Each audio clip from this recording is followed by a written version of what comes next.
Mga kapuso, isa ka idik sa banwasang Kaluya Antique na tao nga duwa ang ulo.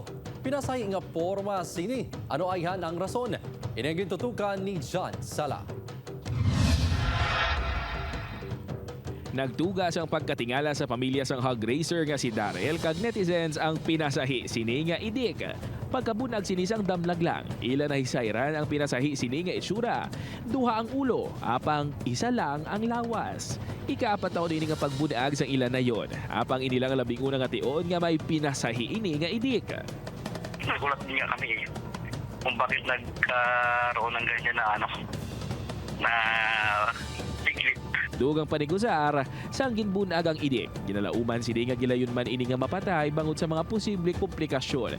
Apang tubtob subong, mapagsik pa ini. Buhay pa po, malakas siya, malakas. Mabigat kasi yung ulo niya kaya medyo pag lumalakas siya is natutumba siya. Suno kay Dr. Darrell Tabuada, isa ka veterinarian, may natabo sa idik sang nagaporma pa lang ini sa taguangkan sang nayon. May mutation na siyang natabo during sa cell division bala. Kundi nasa process ang iyang pag-divide na sang cells sa cell division niya. Wala siya na completely separate. Dugang pa ni Dr. Tabuada, may posibilidad man nga hindi maglawig ang kabuhi sang idik.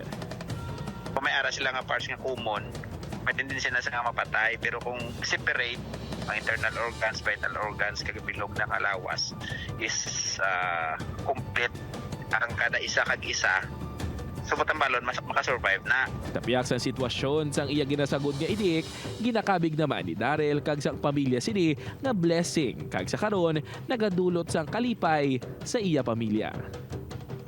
Ubod kay Hans Desierto, John Sala. One Western Visayas.